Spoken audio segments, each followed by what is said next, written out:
Hello everybody, my name is Dratnos and welcome to This Week in Mythic Plus. This week's affixes are Tyrannical, Raging, Explosive, and of course Prideful like every week. This week is a lot tougher for high key pushing than last week, just by virtue of being Tyrannical. That's going to be true basically every week that we alternate from Tyrannical to Fortified and vice versa. There's going to be a marked difference in terms of how feasible high key pushing is going to be.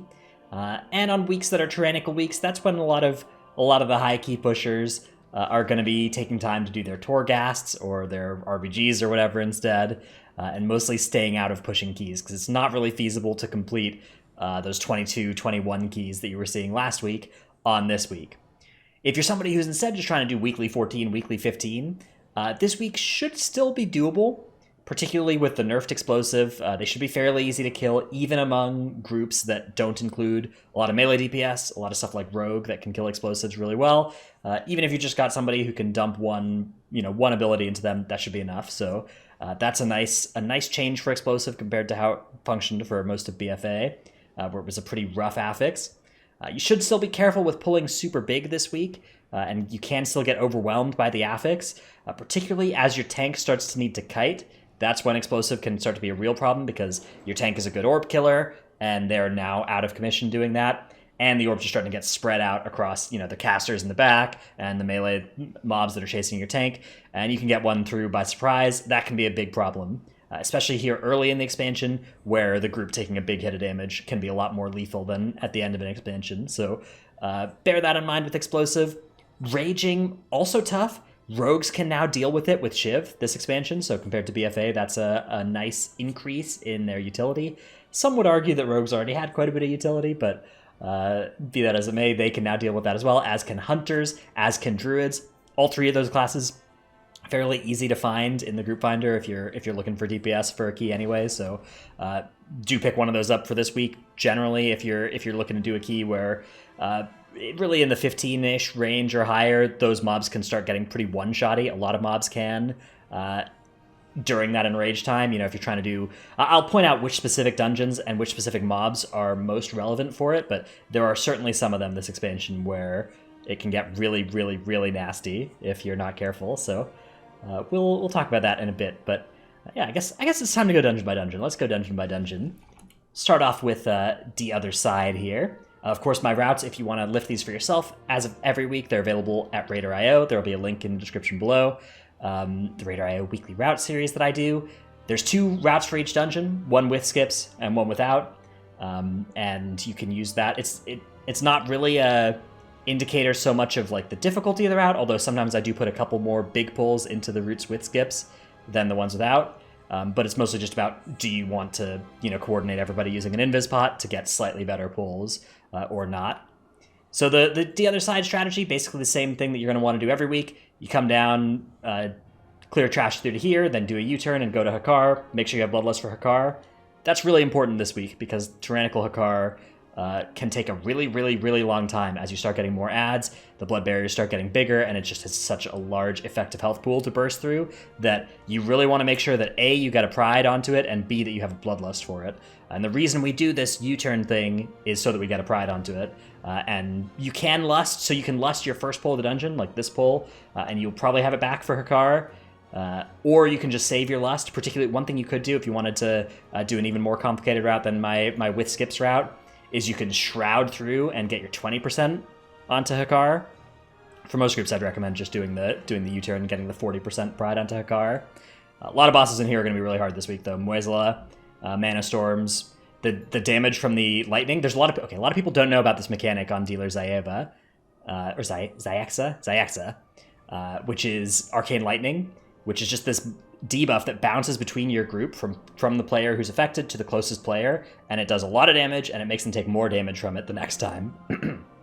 So you really need to make sure that this, A of all, if you're just in a high key, people are just going to need to use defensives when this is on them.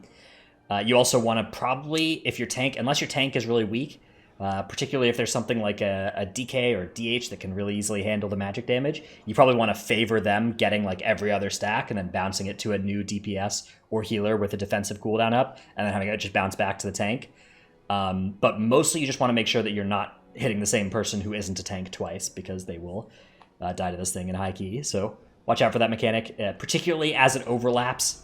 There are a lot of spots where the jump of the Arcane Lightning will overlap with when you're taking the things to jump you up into the air.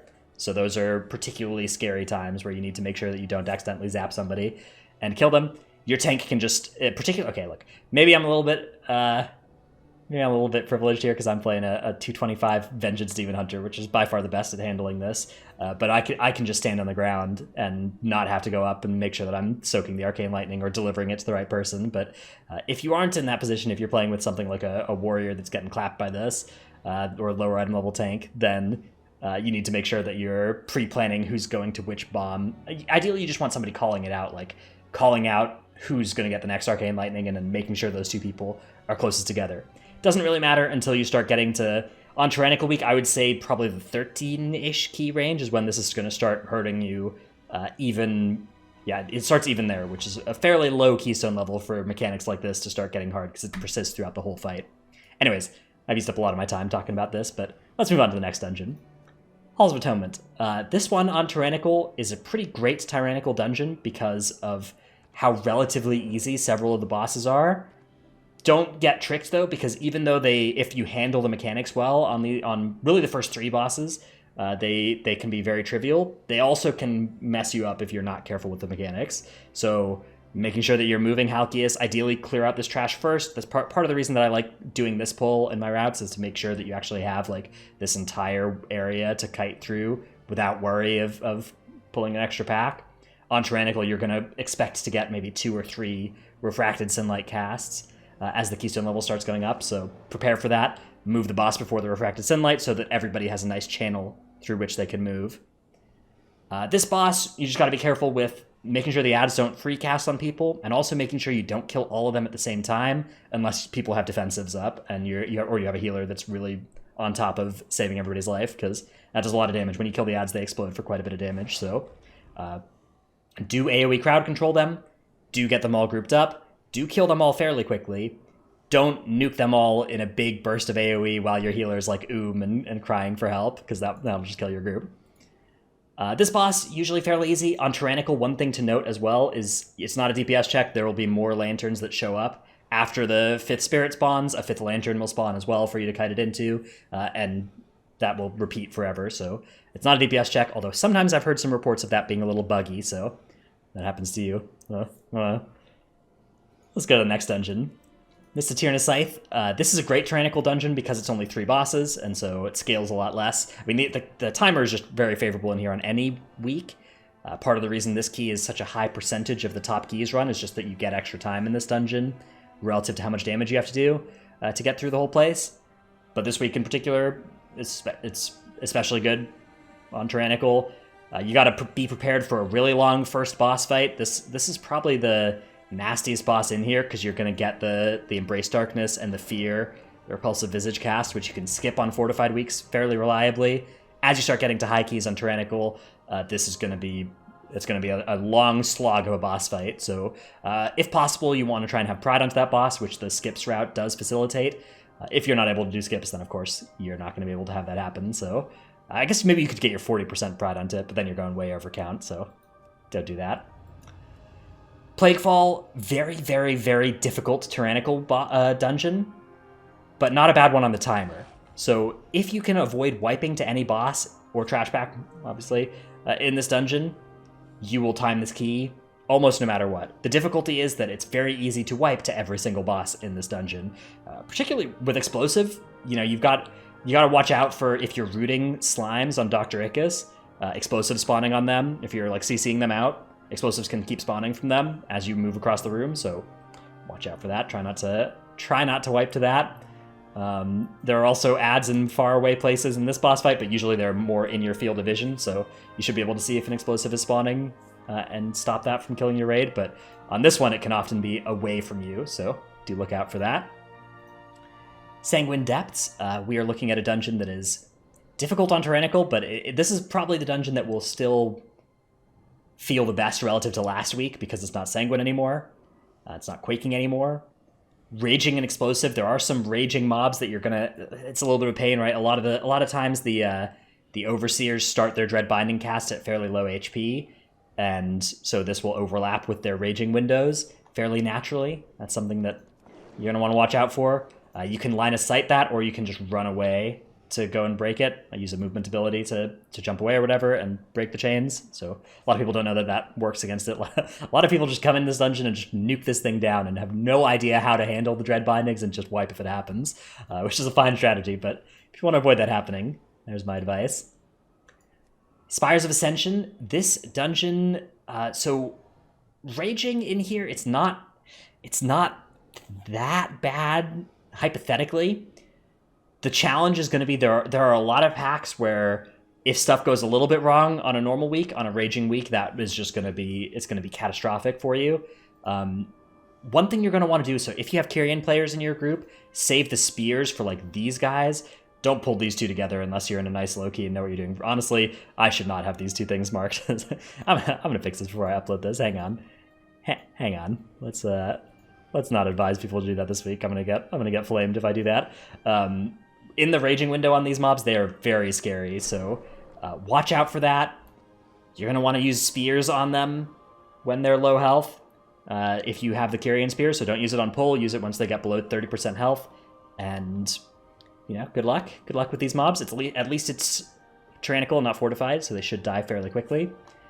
Really, just a dungeon that is tough. It's really tough trash packs that are pretty deadly, so even though it's not fortified, the fact that it's raging is pretty scary in here. It's always a hard dungeon. It's hard no matter what the affixes are, but I'm not sure. This week feels like it's going to be a particularly difficult Spires week.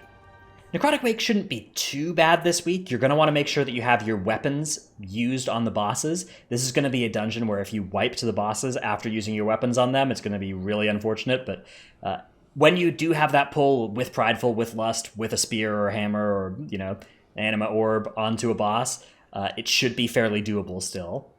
Very punishing to wipe in, though. And explosives, watch out. I heard reports that on beta, explosives were a little buggy in this area of the dungeon, the Necropolis. A lot of abilities are a little bit buggy in this part of the dungeon, so watch out for that happening to you. Be ready for any. I don't know what it looks like right now on live, but be ready for anything.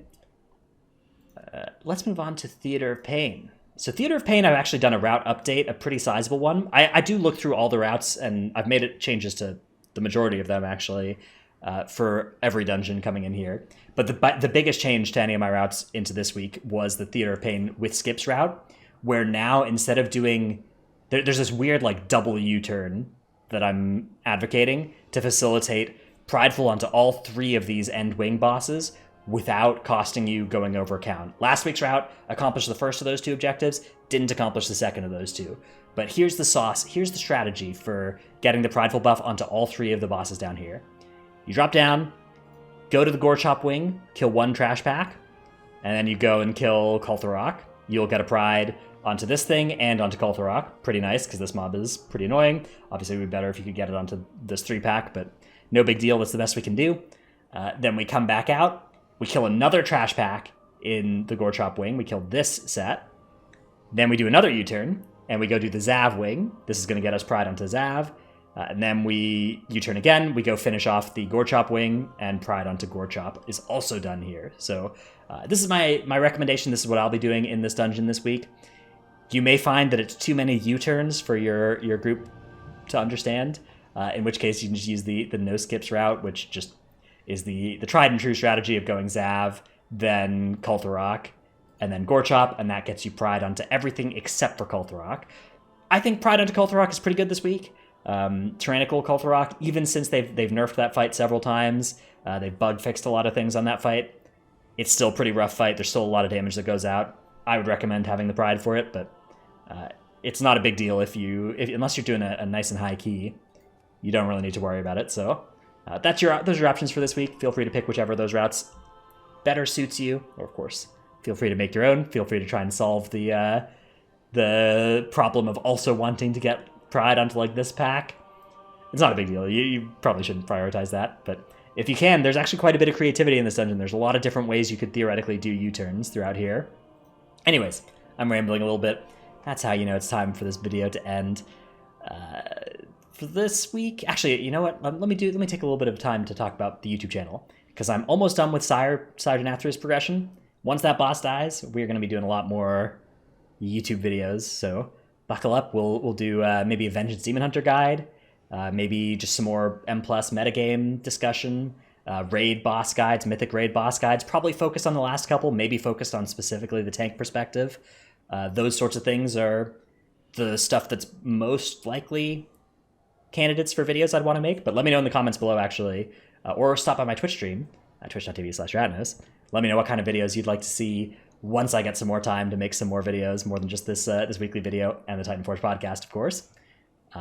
Do check those videos out. Do check out all the other stuff on the channel. Titan Forge podcast, available both on the YouTube and on all the audio podcast platforms if you're interested in a nice WoW PvE podcast. Yeah, that's it. That's the end of the plug section of the video. That's the end of the conclusion here. Thanks everybody for watching. We'll see you in the next one. Bye.